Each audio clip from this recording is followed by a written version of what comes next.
Welcome to the League of Women Voters of Curry County Candidate Forum.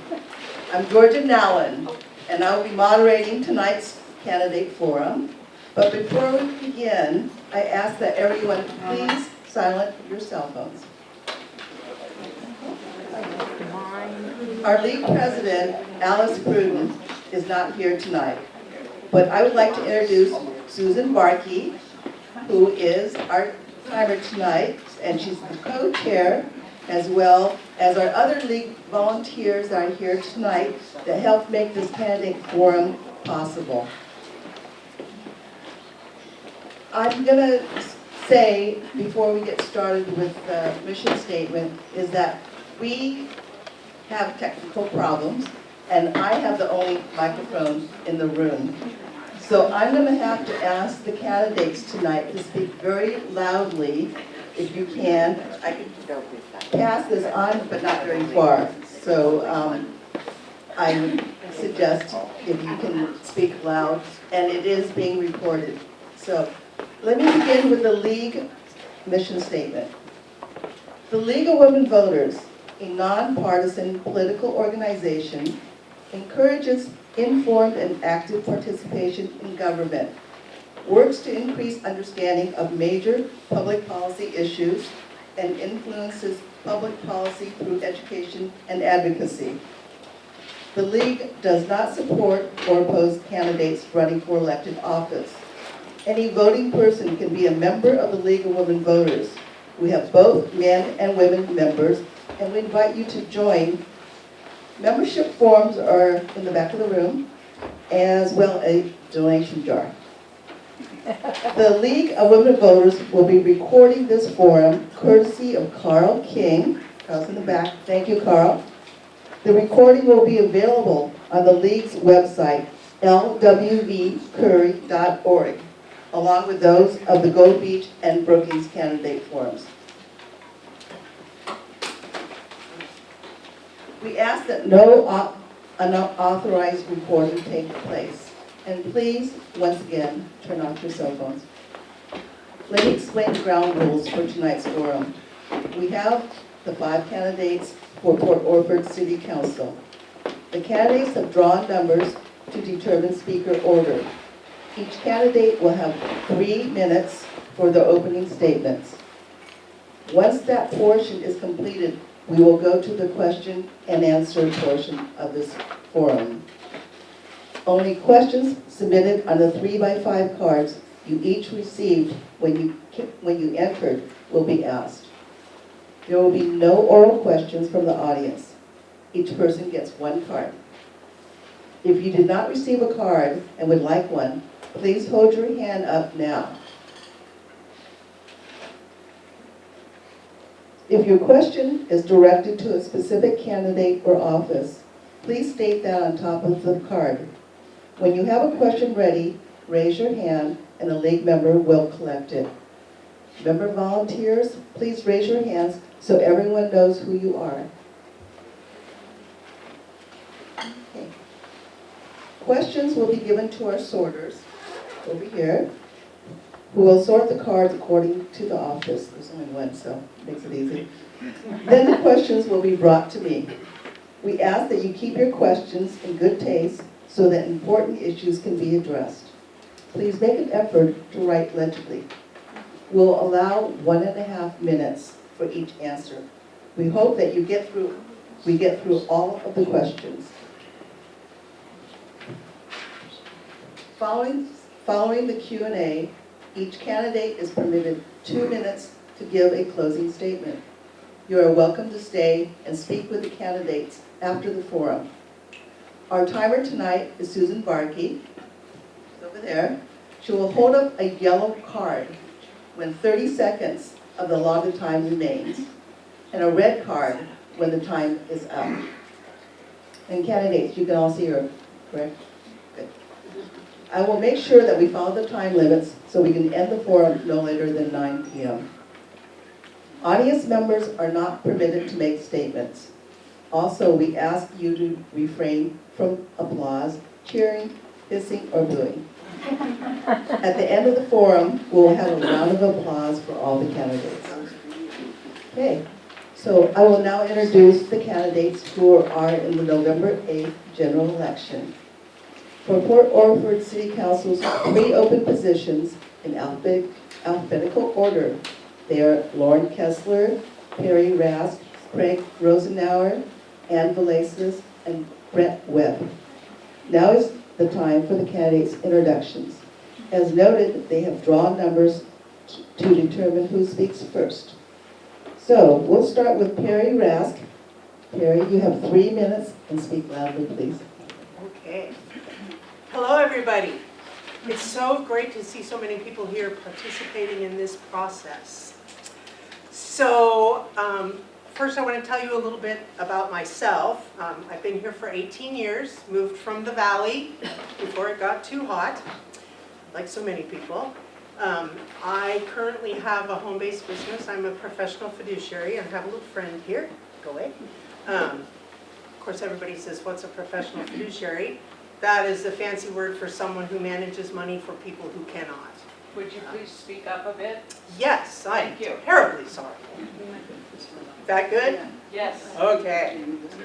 So I serve as an executor of estates, trustee of trusts, a guardian, a conservator, and I have about 70 disabled veterans that I manage their benefits for them. I spent 20 years in criminal law before I came here, and then the last 25 in elder law. Not a lawyer, but a paralegal. Let's see, what else do I have here? So now I'm I think I'm okay. I'll probably talk too loud and then it would, okay. So now I'm semi-retired, hopefully someday completely retired, and ready to do some things to serve my community. This is something I have always wanted to do, but because of the nature of my business, I simply couldn't. Excuse me, I can't see what goes on. I'm running for city council because I believe that our town is on the brink of big changes, and I want to be a part of steering us in the right direction. We're so lucky to live in this beautiful place, and we all want to see it stay that way. However, like it or not, change is coming. It's so important that we're all aware of what's going on and that we manage our inevitable growth in ways that preserve the character of the city and our environment and serve our citizens' needs. Many of you know me from the days of Theater 101, and you know that I'm pretty good at making things happen when I decide I want to. I know the wheels of government turn slowly, but I hope that as a council member, perhaps I can help them to move along a little quicker. I'm hoping that we will eventually see the fruits of our labors instead of just talking about them, because it seems to me there has been a lot of time spent talking about what we want to do and not actually seeing things happen. There's also so many new people in our community that have ideas and talents to share, and we need to hear what they have to say and then balance their ideas against those of Port Orford residents who know the realities of living in Port Orford.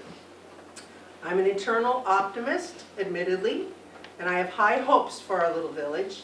I believe that we can achieve wonderful things if we communicate and work together. Again, thanks for being here, and I hope I convince you I'm the right person for the job. Thank you. Lauren Kessler, you're next. And you have a microphone there if you like to go ahead and use it. Can you guys hear me in the back? Usually people can hear me pretty well. My students usually do. Anyway, my name is Lauren Kessler. Thank you all for coming tonight. I really love participative government, and this is really the way we do it. I grew up in early life in New Jersey. I'm an Army brat. I got to see a lot of the country. My favorite place that we finally moved to was Key West during the Cuban Missile Crisis. That wasn't a good time to be there, but that's where my father got stationed in the Army. And we went back 3 times. When my father left and came back, we moved back down, and that was his final duty station. So I literally grew up in the Keys. It was wonderful. It was my dream. I'd always wanted to be a marine biologist. Jacques Cousteau was my hero. And I got to live that dream every day, diving with my friends and doing things around Key West. From Key West, I went to school, I went to community college in Key West. I went to University of FI, Florida International University at Miami, got my master's in marine science. My first job, and it turned out to be my only marine science job, was to go back home. And Key West is a fishing town, just like Port Orford is. I learned a lot of the ideas of working with fishermen. I worked with a lot of their fathers and grandfathers on their boats while I was in high school. So it was pretty good to go back into town. When that project finished, I was pulled into industry, and I worked for a company called Coulter Corporation, which was developed by Wallace and Joe Coulter. They really are known for biomedical equipment. I worked in the research end and was doing all kinds of research. I grew with the company, went up through management, and I eventually developed a worldwide sales training team, became the worldwide training manager where we train customers, our own people and our service people from worldwide. And then Wallace and Joe Coulter pulled me back out of that and said, we want you to go back to your original division and help that division because they're not doing well. Within 4 or 5 years, we were selling more than we'd ever sold. We had teams all over the world that were doing wonderful, and we came back. From then on, I retired at 25 years, and I went into teaching. And what did I teach? Marine science. And I taught marine science in South Florida. I had a wonderful time. I started with an inner city school.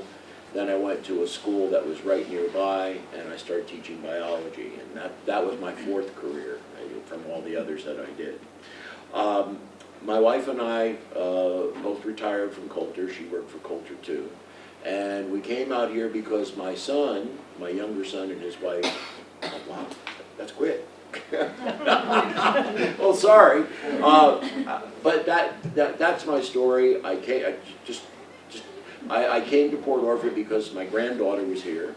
We missed my older grandkids in Alaska because we were both working at that time. She was around. We wanted to be with her while she grew up. Thank you. Yeah. And we fell in love with Port Orford after coming here. We stayed. Fred Webb? Do I need a mic? Can you hear me? No. I kind of got wrangled, well, thank you. I got wrangled by some of the sitting electeds in our city council and asked to come back to work for the city. And I didn't want to do it. And I asked them if they were that sure that they collect signatures, and they did. And so that's why I'm here. I would serve again diligently. My background is certainly not as colorful as some, or in depth, I guess. You know, I fished here for 30 years, multi-generational fishing family that I founded. You know, I serve on the board, I've been on the board, and the longest, the senior board commissioner there with going into my 14th year or so. And I did serve, you know, one term with the council. I worked with ODFW on a couple of boards there. I just, you know, I know how it goes, and what I see right now is lack of experience, and that can create problems, big problems. And oftentimes we look at the way we want things to work out, and we kind of picture that, but we don't picture what else might happen. And that is the most critical part of decision making, is thinking about what might happen. And I wonder if I might be able to help with some of that. You know, my style isn't always the smoothest. You will absolutely know where I stand. And, you know, just thanks for coming out. You're the goods. You are the goods of the community. And you will tell your friends what you learned, I'm sure. And thank you to the League of Women Voters, all you volunteers. Probably even maybe better than the goods. So that's it. Thank you. Craig Rosenauer? Good evening, everybody. My name's Craig, and I live with my significant other here at Port Orford.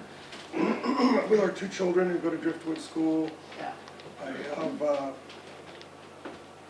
good amount of experience with small business, and I recently purchased the Shoreline Motel, and it was a dilapidated place. We still can't hear you. It was The microphone, the speaker system isn't that great. It's much better when you just speak up. It's not I like recently purchased the Shoreline Motel and have remodeled it and am operating it as a Shoreline Inn and Suites. I'm a volunteer firefighter.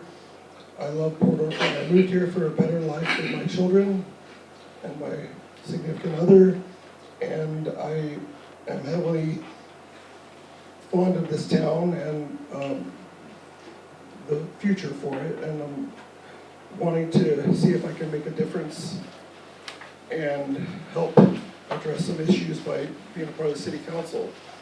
I want to spend my time to solve some of the problems that have affected me since I've been here with my business, and there's some issues with different things which will probably come up tonight, and I want to address those issues with sensible decision-making, and I want to listen to what this community wants for our town, and I want to provide that. I'm objective, and I want to represent your views, and so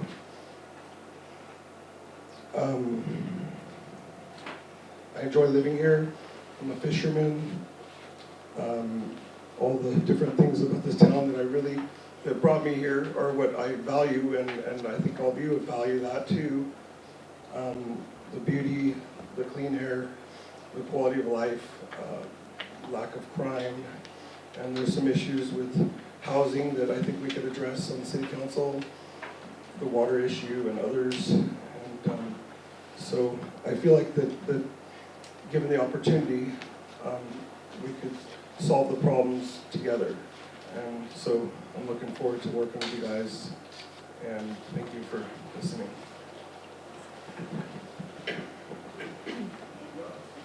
Thank you. What an amazing crew of people. Thanks, everyone. My name is Velices, and I'm running for Port Orford City Council because I love our special little town. I really like to see our local government work better, and I think I have the knowledge and skills to help. My husband and I moved here about 20 years ago. Like so many of us, we fell in love with the natural beauty of the coast and our wild rivers. And then, of course, we fell in love with the wonderful people in our town as well. Every single day I've lived here, I've felt grateful. It's a privilege, I think, and that's a sentiment, I think, that unites all of us who live here. For years, I've been active in our community in many ways, but now I'd like to step up to the plate and take a turn to help in a more formal way. Like many of you, I am very concerned about our drinking water supply and making sure it can provide for residents next summer and into the future. And so that's going to be my top priority. I feel like the can has been kicked down the road for a long time. And so I will be working with City Council to help chart the strategy to dredge our reservoir and move forward with fixing our water infrastructure. With secure water, we can do better at exploring innovative ways to increase the availability and affordability of our housing. I think we also need good planning to assure quality of life for our residents and for the sustainable future for our special little small town. I think our local government really needs to work better to actually get things done and to be able to do more than one thing at a time and to be transparent and fair for everyone. Through the years, I've participated in our community in a number of ways that I think help give me knowledge and experience to be a good city council member. Serving on the budget committee for 2 years, I've gained fiscal understanding of how our city works. As a Ford Family Foundation Leadership Fellow, I learned to engage community members to solve problems. I led the efforts to build the bioswale down at the visitor center that soaks up pollutants from the parking lot before they flow down to the beach. And that project also helped to stop erosion that was otherwise undermining the back of the visitor center building. So that was a cool thing. My involvement in planning and conservation issues in our region has given me a strong understanding, solid understanding of how government works at all levels. And my background as an author of several books has given me skills that I think can help our city council team be more effective. I know how to research, to listen, to think straight, to collaborate and problem solve, and I always bring a positive attitude and outlook. So there is a lot to do. I've attended city council meetings and followed city council issues over the past several years, and I was recently appointed by Mayor Cox to serve, to fill a vacant city council seat. So I've already pledged to serve Port Orford, And I've already rolled up my sleeves and started working hard to be your Port Orford City Council member. So if I'm elected in November, I'll be ready to hit the ground running with a can-do attitude. Thanks very much. Thank you.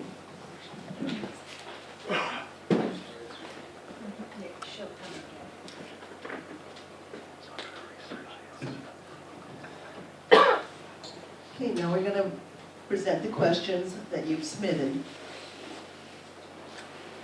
The first one, and I'll go ahead and start probably with Brent and head down the row here. And the question I'm gonna be asking is, what do you see as your most significant contribution to our community thus far?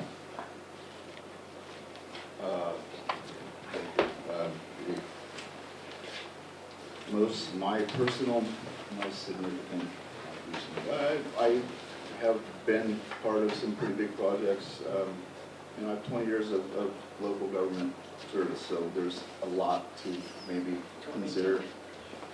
I think probably one of the most significant things is I took Congressman DeFazio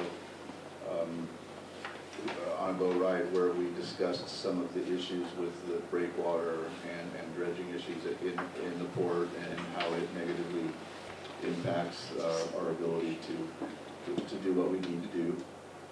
And we ended up very shortly after a multi-million-dollar fix on our breakwater, which has, it's, I don't know, I guess, do you drop the DeFazio name? Do you drop names? I don't know what you do, but that was a good one. And we're gonna miss Peter. We really are gonna miss him. And I guess on my time in the council, we worked on some really difficult issues that were at the time, medical marijuana, recreational marijuana. There was, issues with burning. There was all kinds of really contentious issues that we were able to work together and make compromises, and we got it done. So if I had to name one, I'm not sure. Probably drop the name and go with Fazio. Thank you. Since you dropped DeFazio's name, no, I would just say I've been involved with conservation issues, and I did work with Representative DeFazio to help with getting the Copper Salmon Wilderness designated, along with a lot of other people in our community, but I'll just mention that. For the city, I think I mentioned my work in the bioswale, which was a great project. Another thing I've been working on more recently is our outdoor lighting ordinance, which helps to protect our nighttime sky.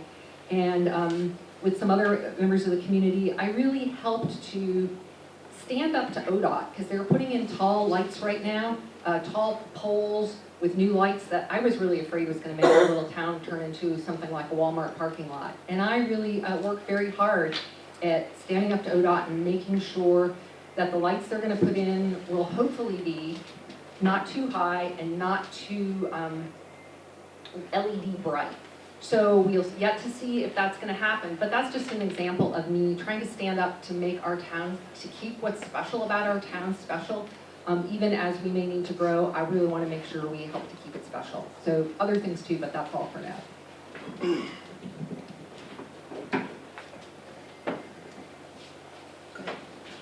So I think my contribution to the town is that I've taken several properties that were eyesores and had issues with people breaking in and drug use and other things, and cleaned them up and gave them a fresh face that the town can be proud of. And I've been doing that since I got here in 2017. And the largest one was the Shoreline Motel, which I think most people know had some crime and drugs and all kinds of bad things going on. I was thanked by many people for taking that project on. And we now have a wonderful reputation, and we're running it as a proper inn. And so that's been my contribution to this town, is that I like to fix things and make them properly presentable.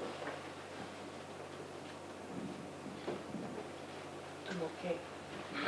So, my biggest contribution would be Theater 101, which I ran for 5 years in what was formerly the Seaside Plaza.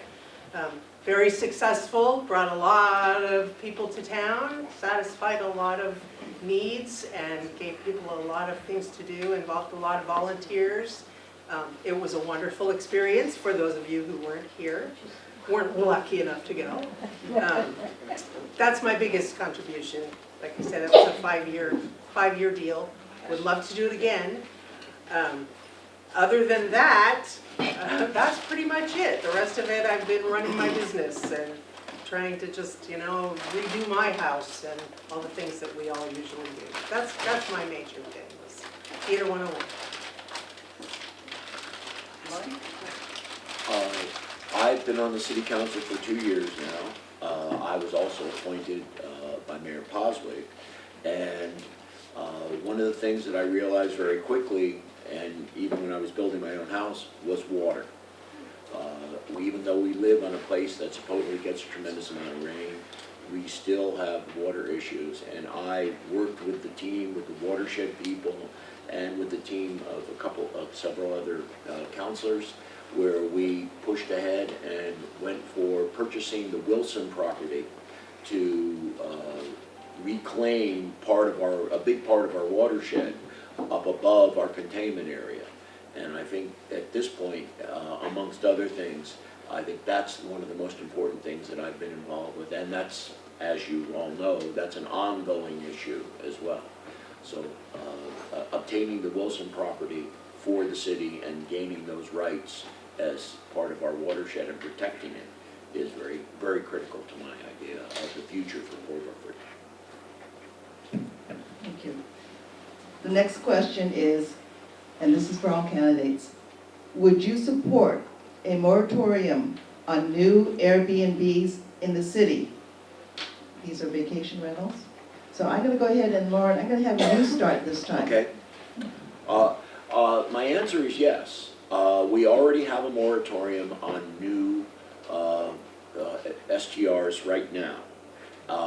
We are not affecting the ones that are presently in place, but the one that we are preventing any new ones to come in until we complete some work and some research that we're doing on the effect and how they can be controlled, and also how they can actually become part of the community and be a better neighbors than they are today, and which they have in other places.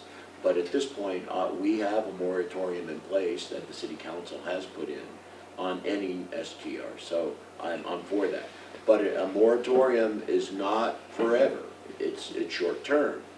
But once we come up with these ideas and doing our research, we can come back and knowledgeably work together with people to find out how many we need and how many we want in town. I second that. Yes, I definitely would support a moratorium, do support a moratorium. As Lauren said, it is not a permanent solution. I'm in favor of our citizens being able to have vacation rentals. I am not in favor of corporate-owned vacation rentals, and I think that's one of the biggest issues in that department. I think it's wonderful that everybody is doing the research and talking to other communities to find out how they handle this. I'm told that we have 75 currently within the city limits, which is a lot. So yeah, it's definitely, that's enough for now. That's for sure. So yes, I do. I'm in favor of there being a limit on the amount of them, but as an owner of short-term rentals, I invested my money into making a short-term rental, and if I lost money on it, that would be my responsibility. But having somebody regulate whether I can sell my rental to somebody else and other things, I'm not for, but I am for a cap on how many there are. I believe it brings a lot of revenue into the town.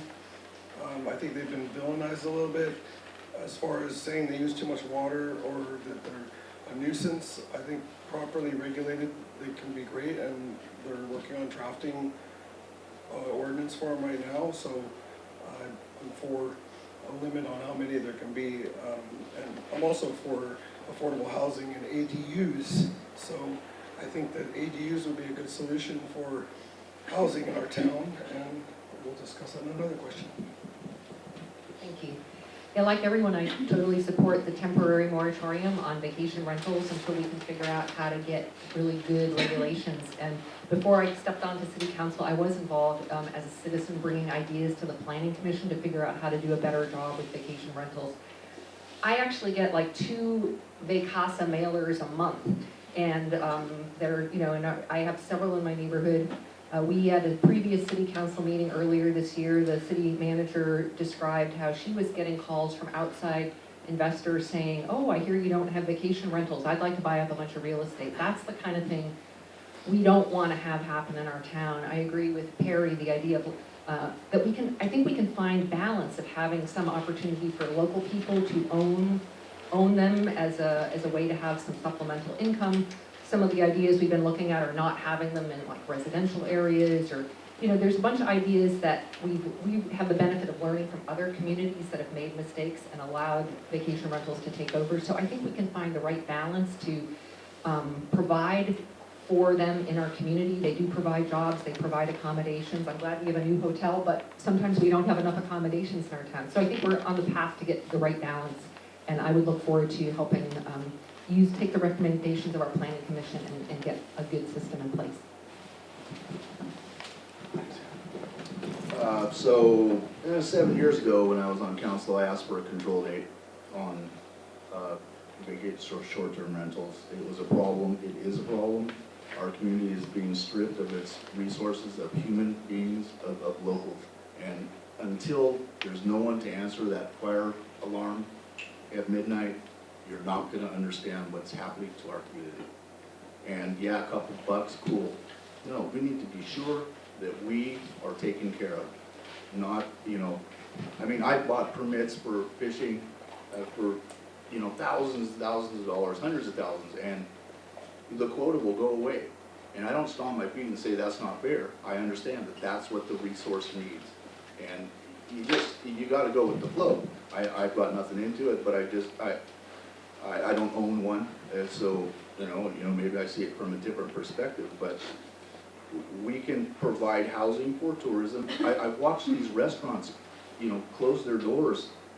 The nighttime, you know, the bars and things, they're closing at 10 o'clock. This is no increase to business. I don't know how long anybody's been around here, but we're dying.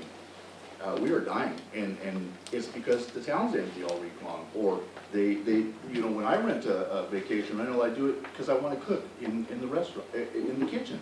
I want to save some money, and I don't go out to restaurants and stuff. I see it as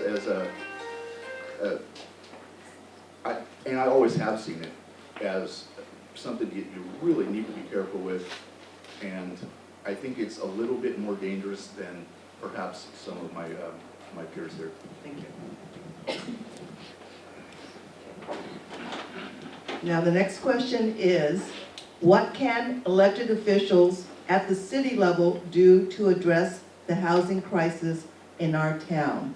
And this time I'm going to start with you, Craig, and we're going to go ahead and go down to Perry and Lauren, and then circle around to Brett and Ann. So I feel like that there's a lot of things that can be done. First of all, I mentioned ADUs a minute ago, and if there was a way for our citizens to be able to have additional revenue monthly for their own use, and that also we could provide housing for all the people that say that the vacation rentals are shorting us of housing, I believe that having ADUs on our properties, we could give a permit for an ADU if you commit to lowering your water consumption. I would say water. If you put low flow toilets, low flow shower heads, low flow fixtures throughout your house, you could cut your water usage in half. And then you'd have plenty of additional usage, so it wouldn't be a strain on the city's water system. I've done that with the hotel. I changed every toilet from 4 gallons to 1.6 dual flush. So it's 0.6 or 1.6. Every shower head went from 4 gallons a minute to 1.2. And they're still quality shower heads. And everybody doesn't complain about my showers. We've got good showers. but there's ways to save water. Instead of what we have now, we're villainizing businesses that bring in TLT tax. All vacation rentals bring in TLT tax that goes to our coffers in some way and brings more tourism here. And there has to be housing for people to stay. There's not enough hotel rooms. I wish I had 2 hotels. I could fill them up. I have to turn people away. Georgia, could you read the question one more time, please? Sure. Oh, grab the right one. What can elected officials at the city level do to address the housing crisis in our town? Thank you. I think it's a great question. It's not an easy answer. It's very complicated. I think limiting the number of vacation rentals is a huge part of it. The ADUs, I'm not sure. Unfortunately, there have been some things that have happened in the past, some regulations that have gone in that make it difficult. I know one of the things that people have talked about a lot is the height restrictions, which I understand and support in a lot of ways. However, I think when you back away from the places with the views, we could go a little bit higher, which would probably encourage some people to invest in multi-family housing, which would be a very good idea. The bottom line is it's not an easy answer, but I do believe that the city can control it with a lot of different regulations and with a lot of research into what other places have done. That's about it. Thank you. Lauren? We've been working on the issue, and part of it is STRs.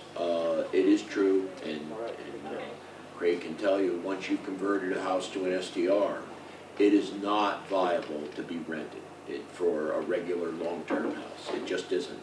The expense that they incurred, and I'm not giving them justice, I'm just saying I understand their concerns once they convert. But the city is actually working, and we have looked into other housing, about controlling the number of STRs in neighborhoods. Also looking at smaller. In fact, my wife and I, whenever we go somewhere, we look at smaller houses, community-type houses, cottage areas, like we have down at the end of Arizona, just before you get to Paradise Road, Point Road.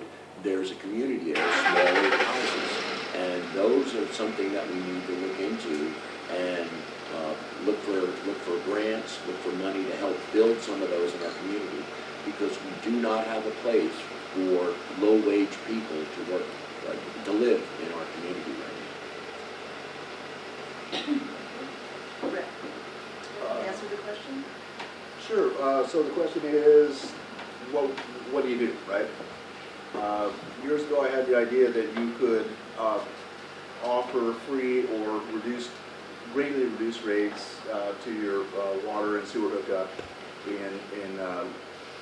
if a builder would offer full-time, long-term rentals and occupy that for 10 years. I did the math, it was maybe closer to 11, but at some point there's a break-even point with the cost, and you would, squashing things I don't think is how you grow. You need to be creative and build things that are tastefully done, and you do it right. So many people don't build here because it's 20 grand. It's 20 grand to hook up your water. So, what do you do? How can you offset that? That's a major expense, and that's the way to do it. And you then you bring children to our schools. There's just, you got to have kids in your community, and there has to be growth. If an organism isn't growing, it's dying. And the cost of government increases, your services increase every single minute of the day. You've got to keep up with it. It has to happen, but it has to be tasteful. And I think that you can, an example of my thinking in the past has been to negate that $20,000, $17,000, I forget what it is. I'm sure Lauren probably knows it. $17,000, $18,000. That was my idea. Thanks. Yeah, I can try. Can you guys hear me without the mic? No. No, okay, so thank you. I'll just say housing is a new issue for me, and so I'll keep to need learning more, but my own thought is that we need to focus on having more housing in our community, and that helps to make for the more vibrant community. If we have more people living in town, they go to restaurants, they do things, I think that's the thing. Our zoning already supports denser development in all zones than we have, and we have a lot of empty lots and such. But of course, our water system needs to be fixed before we can really move forward with hookups. And even more important, there's all these financial incentives right now towards, that keep pushing everything towards second homes for people and or vacation rentals. So if we simply add more water, we're gonna garden of more vacation rentals. So good news, we're already working on the vacation rental policy. We are already, when I say we, I'm gonna say our planning commission is already working on a policy for ADUs. You've heard accessory dwelling units, so those are places that can become rental units for people. That's cool. I think there's also consideration of a definition for affordable housing. So things like what Brett is talking about, if a builder is going to make affordable housing, there can be an incentive, but we want to make sure it's affordable, not just, a little bit less than the going rate. And finally, I know our city administrator's been working on an ordinance to deal with abandoned structures. So, we have a lot of derelict buildings, so getting those spaces will give us more space. So it's complicated, but some ideas. Thank you.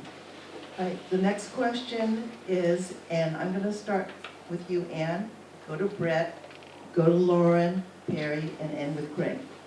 So we're rotating around. And the question is, what is your vision for the future of Port Orford? Wow, what a cool question. Thank you, whoever asked that. My vision for Port Orford is that somehow we get to grow, as I said, inside our town in a way that helps to preserve what's special about it. We've got these extraordinary views. We've got a great little neighborhood down near the ocean that can be the center for our commerce and for visitors to come.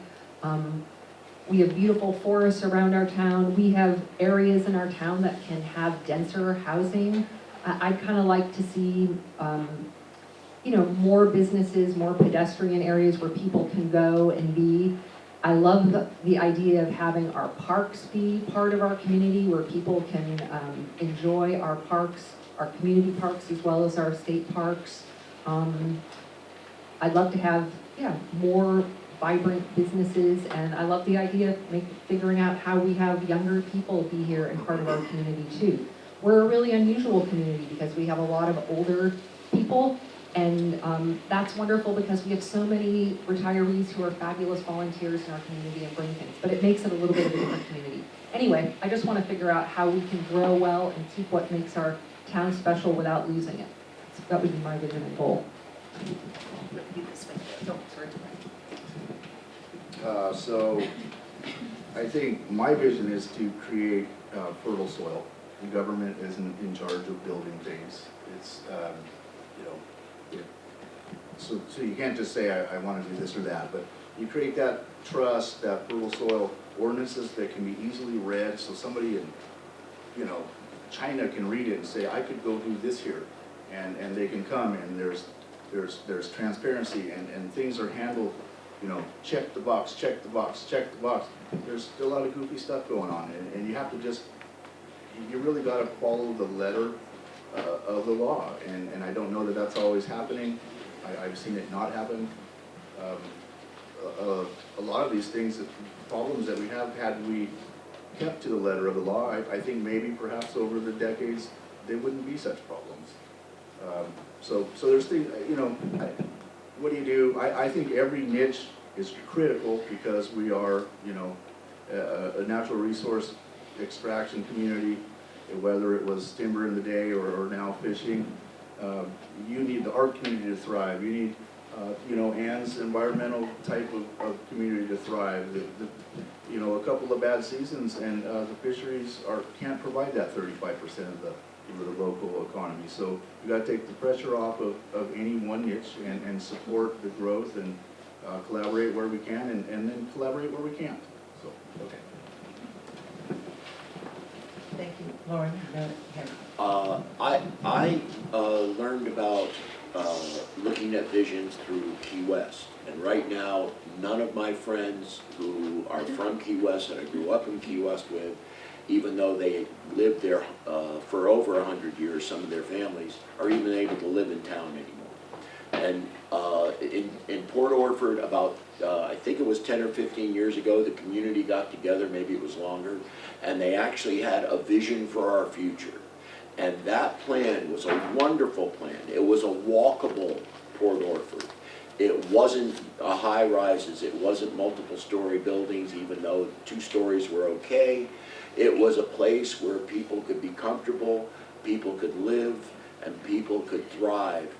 Not only, unfortunately, even back then, people my age and older, but they were enticing young people to come, and it's absolutely true. You need young people, you need children to make a community come to the future. And that's my vision for Port Orford, is a place where people can stay, kids can go away, and kids can come back, and we still have this environment, and what we are living with now, and why we all moved here. I think we all agree that we want to maintain the beauty of our community and the uniqueness of our community. It sounds like we're all on the same page with that. Like everyone else, I'd like to see more things for children. Obviously, my heart is in the arts. I think that we have a thriving amount of artists here, and I think that they're drastically underserved, and it's time to organize the arts community. I'm trying to work on that on my own, separately from this. There are more young people here, I think, than most of us realize. And I think uniting the groups of people is the key. It seems like many times the surfing community, for example, we don't even know any of them. They do their thing and we do ours. I think that we need to communicate better. I think it was a real loss to us when the little newspaper that Evan used to run, the one I can't remember the name of, when that went away. There's a lack of communication. We don't know where to look for something. Everybody does not use the internet. We need to be able to get the word out to everyone and to get everyone's interests and to take everybody's ideas. We are going to change. Things are going to change, and it's important that we be a part of it. We all want to make our community as beautiful as it has always been, and we want it to be clean and attractive, but provide opportunity. So I love Port Orford just the way it is, but as everyone says, there's growth and we are having some growing pains. I really love the port project that they're working on. One of the things that was exciting to me was that the golf course was being built when I was coming here several years ago, and now that's on hold. I'm not even a golfer. I just thought that having a quality thing like what's in Bandon close to us would only bring in lots of tourism dollars and lots of revenue for our city to solve problems that we have. But one of the main things I'd like to see is to get the water situation taken care of so that free market society could thrive and people can build what they want within the regulations that we have. And I want to see our schools thrive. I want to see money go into the schools. I love our parks here. I love all the natural beauty we have. And it's a great town, just like she is, but I think we've got some problems that are affecting all of us that we need to solve. There's not enough places for your kids to stay. There's not enough place for the seniors to stay. There's not enough places for hotel guests to stay. I don't believe there's enough RV parks in this town. I don't believe there's enough campgrounds around here. I think all those things, given the free market, could have investors come in here and do. And I'm working on trying to acquire some land that could have multi-unit low-income housing, and I'm trying to put together an investment group. So if anybody's interested in investing in low-income affordable housing, come talk to me. Right, next question is, and I'm gonna start with you, Perry, go to Lauren, and then Craig, Ann, and Brett. Okay, so the question is, will you speak to the water problem in the city? Yes. We have no choice. If we have no water, we have no city. I would have to educate myself. I don't know much about it. I've listened to several people talk about it, but there's a lot more to learn. So I don't even pretend to be able to answer questions about the water system in any really good way. I have a lot to learn, but I would definitely devote myself to learning about it, and I think it's our #1 issue. Lauren? Unfortunately, I and the other counselors live the water problem every day, and just like you do, but we see it from the other side. And there's 2 parts of it. There's the watershed in the containment area, and then our water systems, freshwater system, and our sewer system. First of all, the in-town system, as most of you know, are antiquated. It's almost as old as some of us here in the room. And unfortunately, the equipment has not been updated, kept up, and so right now, and there could have been things fixed a few years ago, in the monies at that time, at that cost. Now we're having to spend today's money at today's dollars to try to keep things up and working, and we're doing pretty well. We're staying ahead of it. The other problem is getting water, and as Ann had talked about, our containment area has not been also taken care of, and we need some help from outside, and we're getting it. We just had a big meeting with DEQ, EPA, many people came into town, and we believe we've made some breakthroughs of getting our water containment area repaired, updated, and dredged. We only have 18 inches of water, free water, that we're drawing from for the whole city. So we can do better.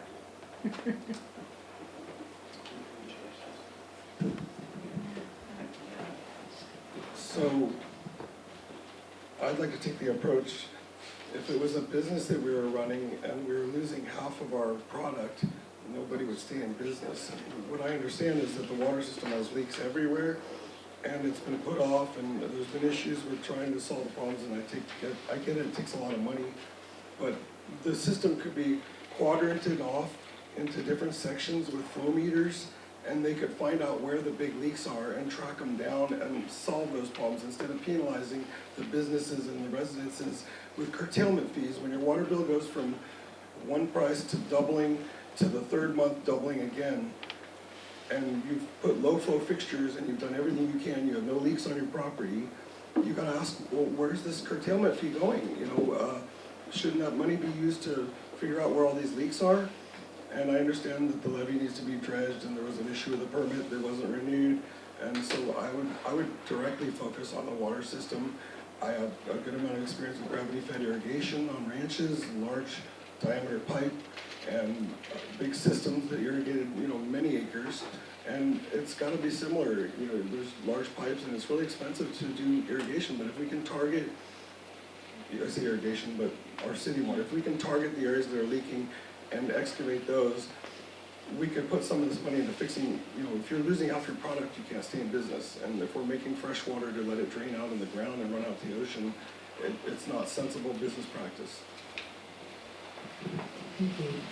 So as your new city council member, I've spent the past couple of weeks really digging in and trying to educate myself more about this issue, and already starting to work on it pretty hard. As you know, we have problems. We've got antiquated pipes that are leaking. We have, a couple of times in the past few years, our water level in our reservoir actually got very troublingly, alarmingly low with drought, when there wasn't enough water coming into our reservoir, and when there was a fire, and so much of the firefighting, like to fight the Lindbergh house, the reservoir dropped really low. So it's not just like, do we have drinking water, it's do we have water for public safety? It's a serious issue that we need to address. It's not acceptable to keep kicking the can down the road. There are, various people have been trying through the years. I mean, you can come up with all the reasons why the can has been kicked down the road. But already at tonight's meeting, I did some research, I looked into the permit, and why aren't we following up on this permit? And I pressed the staff and asked them, shouldn't we be doing this? And they're so busy, they're fixing leaks, it's brush fire, but somehow we have to get beyond the brush fires, fixing the leaks, and get to the more systemic things. I think we're on a good path now. I think everybody's kind of getting up to speed more. We're working on this city's working on a big grant that we may be able to tap. And so I think a lot of people, I think we're all gonna be putting attention on it, and I'm hopeful that maybe now we can finally make some headway. The water, okay, so policies are not always carried out.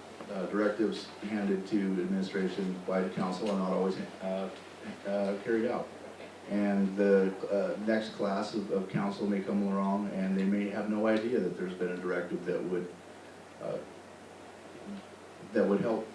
In this case, in 2016, the then council allocated $300 or $400, I forget exactly how much it was for metering, and meter each different leg of some of our water infrastructure, delivery infrastructure, and that would have told us a lot, and that didn't happen. And it didn't happen under a couple of different administrations. That is an example of how things aren't being followed once they're established. Our water loss rate isn't that bad, and I know that probably sounds crazy, but it's on par with the rest of the nation. Yes, we want to fix it, but we need water in a hole up there somewhere, and climate change is coming, and what we have now we may not have, or 90 inches, or whatever, it may be 60, and so we really need to plan ahead for that. I'm not looking at 10 years down the road, let's think 50, and we got to get everybody to follow the rules that are established, and when we decide to make decisions, those decisions need to be adhered to, period. Thank you. This next question is actually addressed to Craig Rosenauer.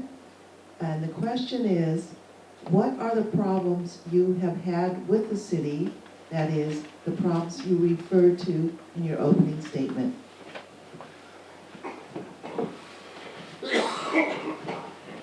I've experienced, not huge problems, but I put up a small fence on my property, and I looked at my neighbor's fence, and it was the same distance from the road, and I didn't know that I needed a fence permit. I'm from a place where you can just put a fence up if you know where your property line is.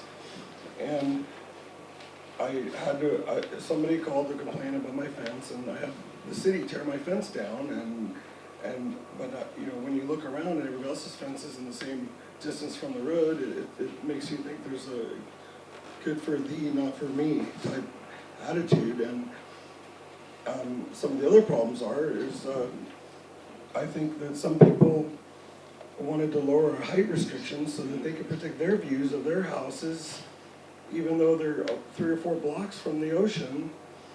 And that affected my property values, and those were done on Zoom meetings that are really hard to follow along with spotty internet on both ends.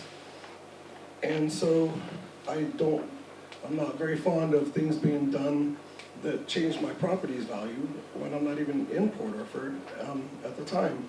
And so I believe that, and once again, making regulations on vacation rentals is great and capping the limit on them, but there's actually, I can't sell my vacation rental to one of you if you want to buy it. The license can't be transferred to you. So at this point, and so it's stifling my ability to do business, and so that's what I was referring to. So, Thank you. So this question, we'll start with you, Brett, and we'll just go down the line again on this one. And the question is, what will happen to plans for senior housing that were proposed on 12th Street behind Maintenance Building? And are there other sites proposed like behind Dollar General? I'm unfamiliar with any of that question, so I have to apologize and just pass. Yeah, I'm not familiar with that either. I was not aware of that. of senior housing. I don't know about those projects, but I'm really appreciative of our seniors, and I also believe that it's good to have places for everyone, and I like the development across from Chevron where the old hotel was that's been converted to senior housing, and I think that's a wonderful place, and I think that that should be replicated in multiple places around this town. I know of certain lots that can have many units put on them, but once again, I couldn't get a building permit because there's no new water hookups allowed. So until the water is situated and people can start investing in our town again into affordable housing, senior housing, and anything else that they see fit, then I think that would be the time to have more senior housing. I'm unfamiliar with the two projects that are in the question as well. I'll defer to Lauren. I'm not aware of and I live on 12th Street, so I have not heard of the senior housing that was supposed to go there. But I work with the senior center, and I know there are people that come to the senior center, enjoy being with other people, but they are week to week, day to day, living in their houses, and there needs to be a place where people can live at an older age, be cared for. They need to be lower houses. They can't be unless we have an elevator in them. So I have a place that's right next to me, or right up the street, where there are older people all living in there, plus people who are paraplegics and whatever, wheelchair bound and whatever, and right next to me. So I believe in all that, and it's necessary to take care of them, just like it's necessary to take care of our young people. And so we need differential housing in Port Orford, and we need to have it so everybody's comfortable and does have a place to comfortably live.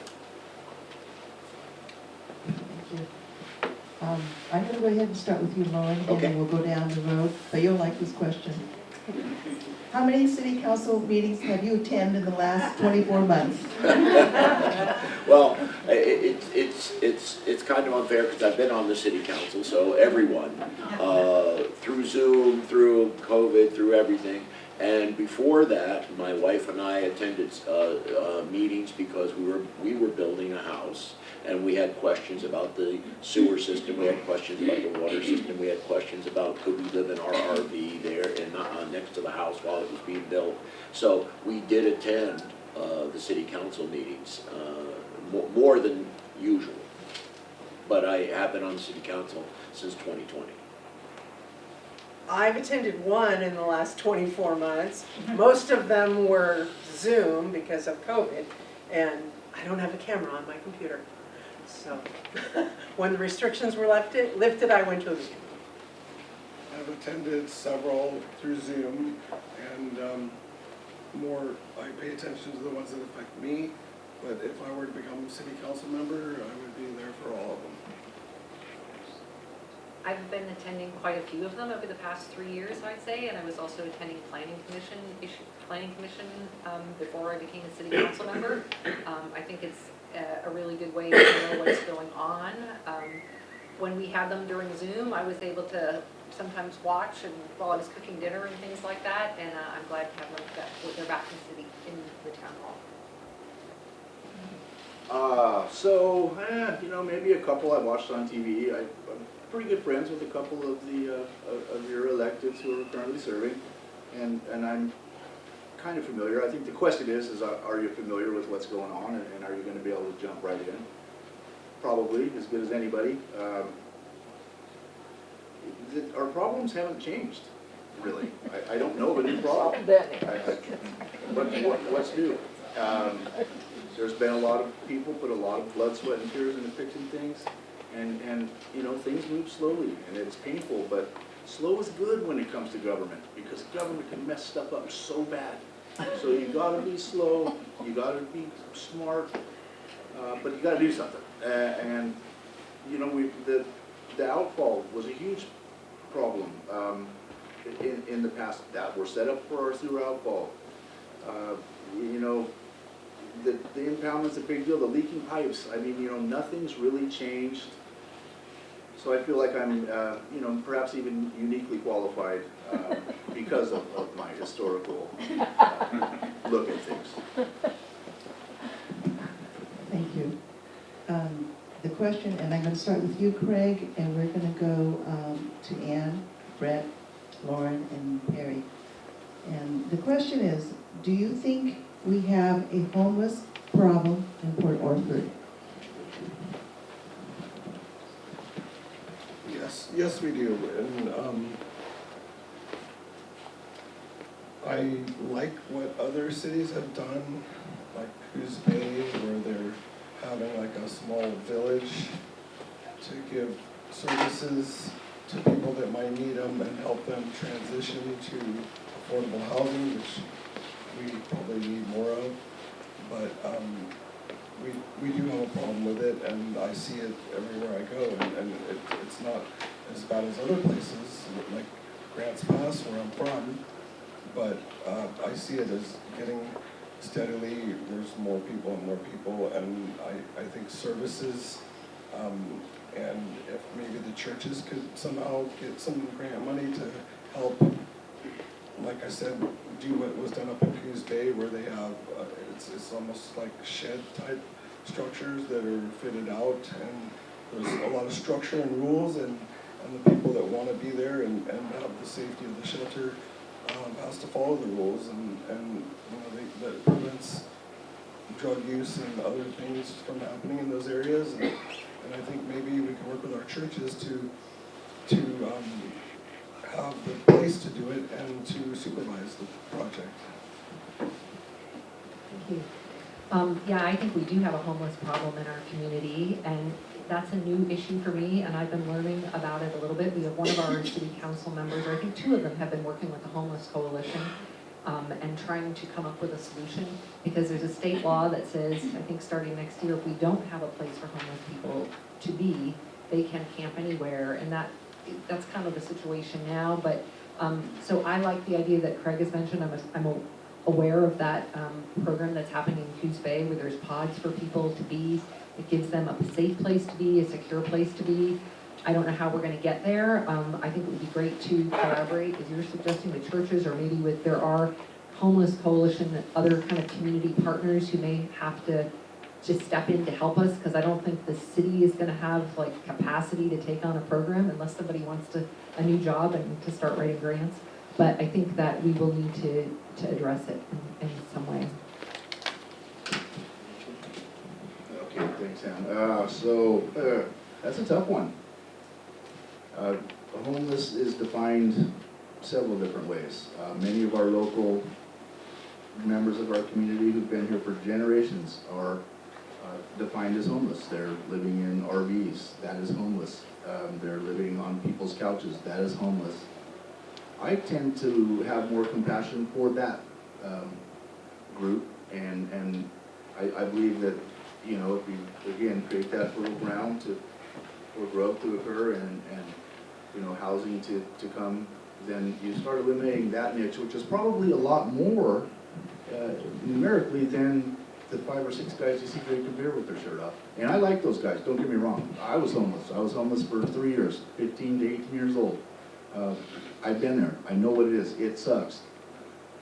But we don't have the resources. It's going to be a big pill to swallow here. We do not have the resources to take care of people that we don't have the resources to take care of. We cannot take care of our own.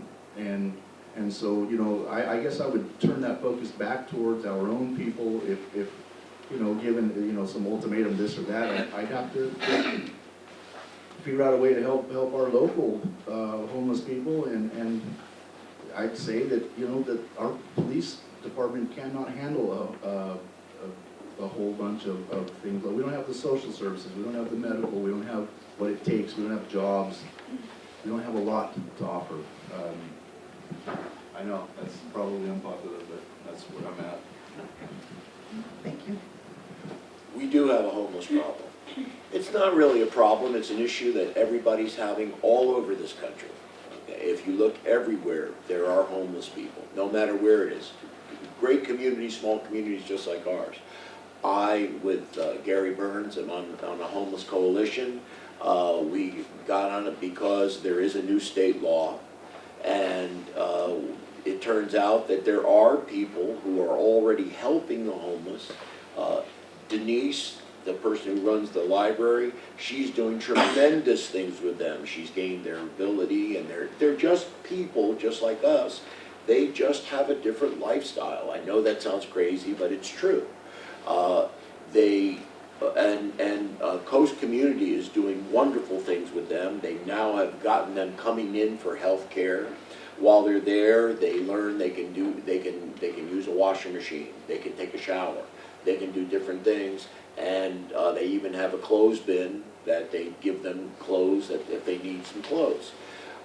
That doesn't mean that they're attracting people, which is always the story, that they're attracting people. We have a resident population of homeless people, and they do need help, and they are part of our community. I think anytime someone is homeless, there's a homeless problem, which by default means we have one. With the work that I do over the last 25 years with so many disabled folks, I find that there are different levels to homeless people, as Brent was saying, that there are people who are going to choose to be homeless no matter what you do for them. And what we need to do is just make sure that I'm so thrilled to hear that the Coast Community Health is doing the things that they're doing. Those are incredibly valuable.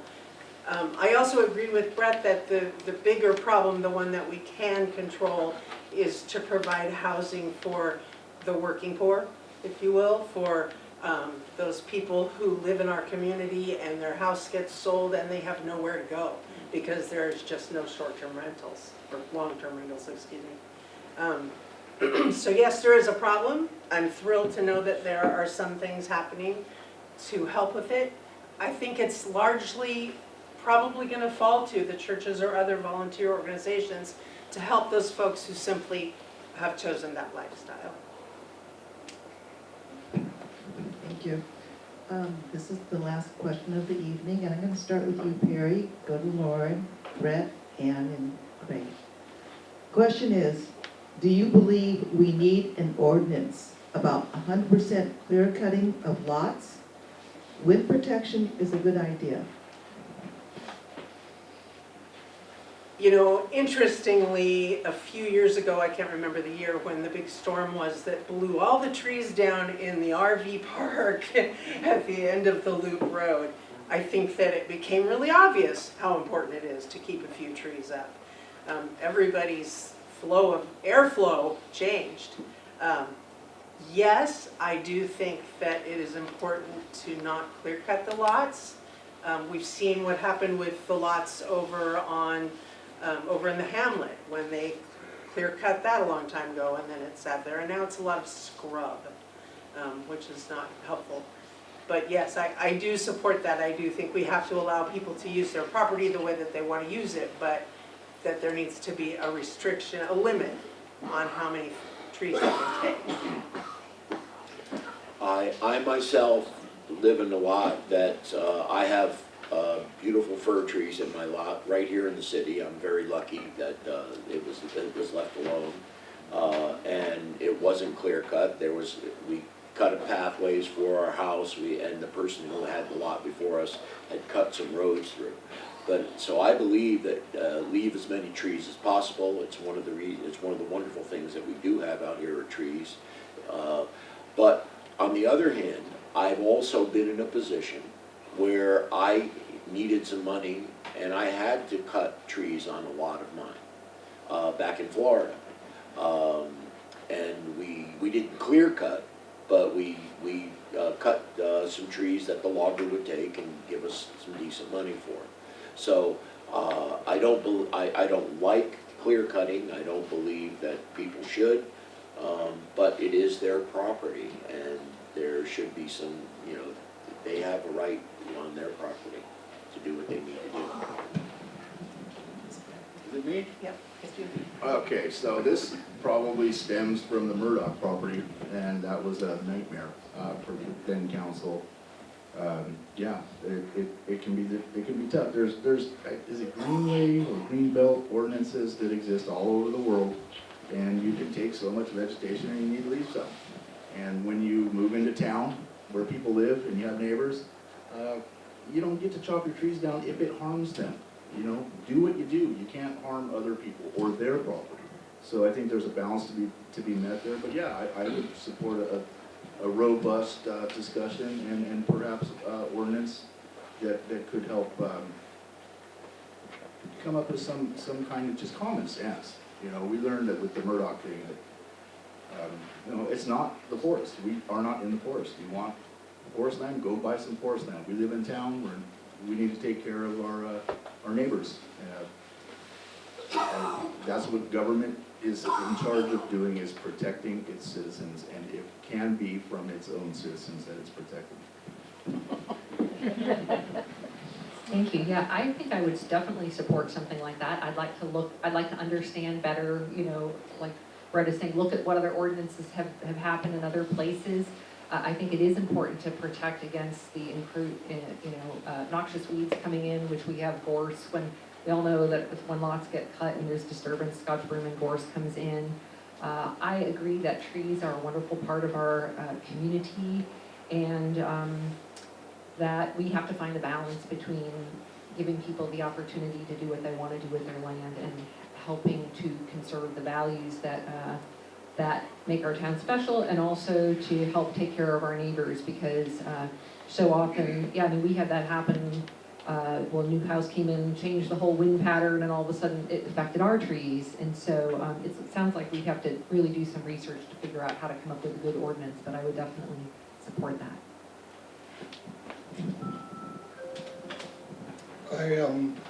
I think there's a happy medium that's possible, you know, a percentage of your lot possibly. I'm not familiar with the web situation. And so I don't think we should be clear cutting our lots with the crazy winds that we get here in Port Orford. I've seen up on Humbug Mountain where they cleared some trees and then all of a sudden it was like a big mohawk across that thing. And so I think a percentage of your lot, I don't think you should build a clear cut just to get a better view of the ocean, especially when those winds could create a problem for your neighbor. So I think there's each case by case maybe, or I'm not sure if there needs to be an ordinance about, I think case by case might be the best situation in that.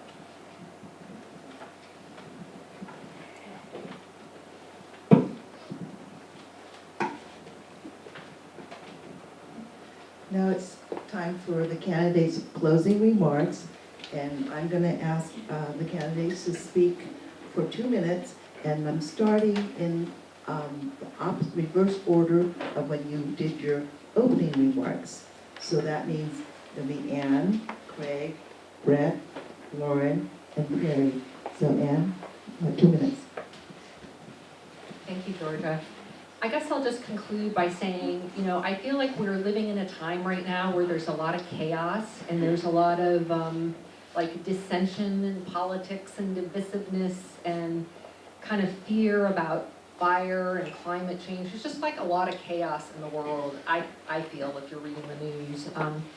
And one of the reasons why I am drawn to working in our town on the city council is I feel like our place is a really special place, and we have the potential to do better here, to repair and make our town a wonderful place. It already is, and we have the opportunity to make it better if we can work together, if we can bring ideas from different people that have different perspectives, and figure out how to help people thrive better. And I like the idea of us working on that project of creating a better place to live, even though I love our town the way it is. So to conclude, I'll just say I do love our town. I really want our government to work better. I think government plays a role, as do volunteers and all the amazing community organizations we have. And I think I have the knowledge and skills and dedication to put into it right now. And I would be welcoming everyone's ideas and would look forward to learning from all of you. I've learned a lot from people tonight, and would look forward to working together and being part of the city council team. Great. I want to thank you for coming out tonight and getting to know the candidates and taking your time out of your busy schedules to hear what we have to say about our town. I'm really passionate about this town, and I came here because my blood pressure stays really low when I'm here. I feel safe for my children when I'm here. They have freedom that they don't have anywhere else. They ride their bikes all over this town. And I cherish what this town has given me so far, and I hope to help sculpt the town for the future the right way. And I think that I'm capable of making good decisions that are in the best interest of all you.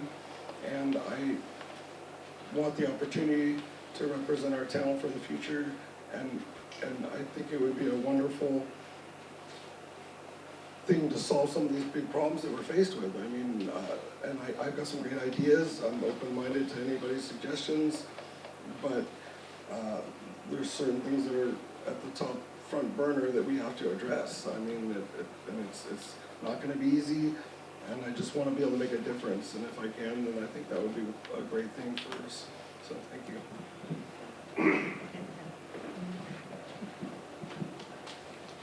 Okay, very good. Okay, so, you know, what do you say, you know, I think there's answers to the questions, there's fixes to the problems. They're here, they exist. We're not inventing anything. We just have to look out and look at communities around us and communities not around us and see what's done.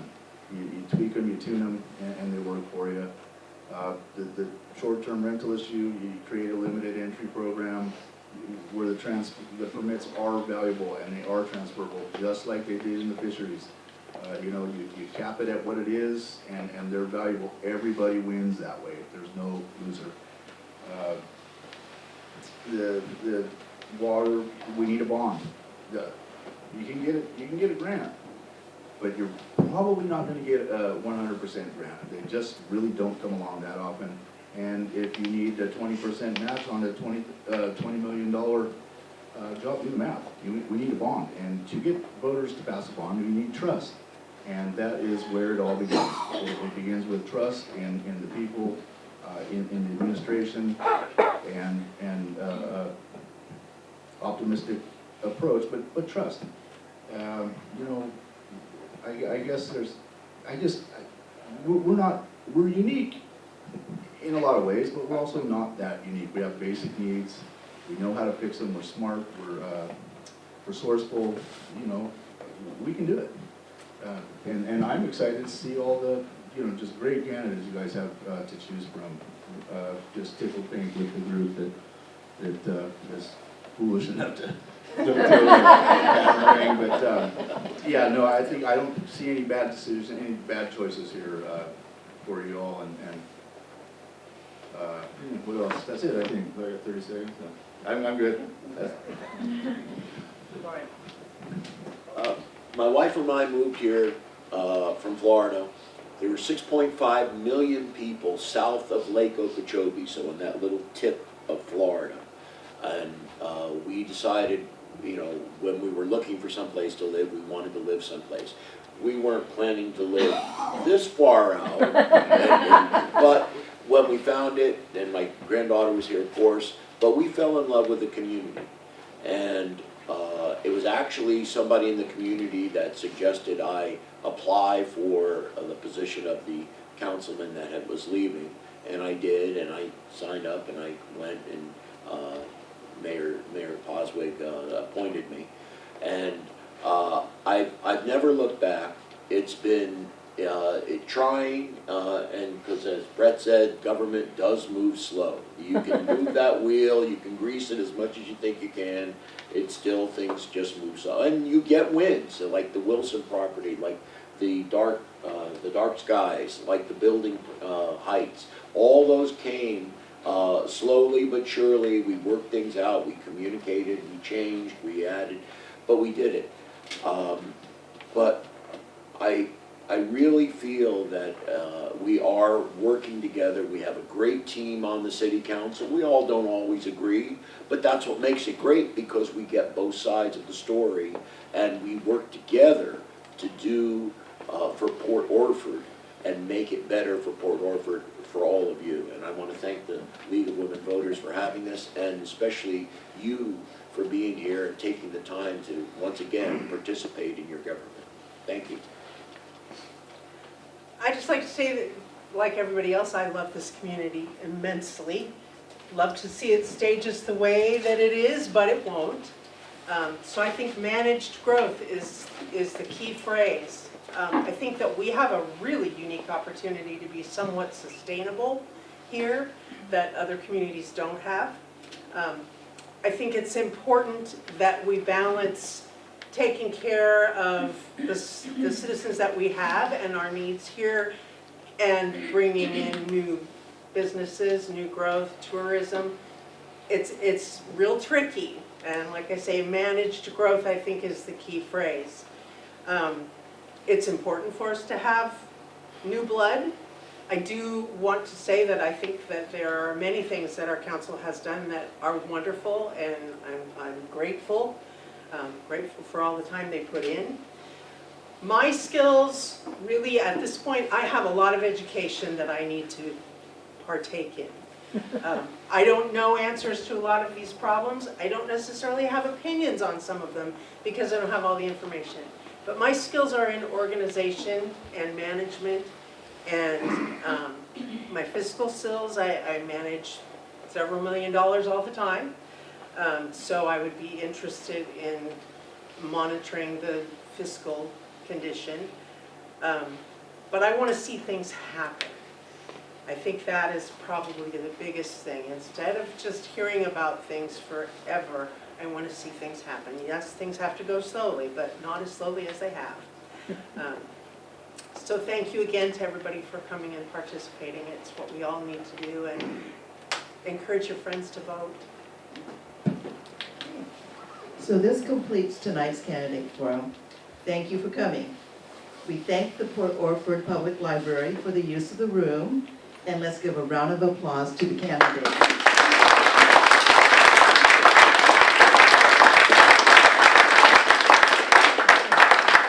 Now it's time to talk to the candidates now if you wish. Thank you.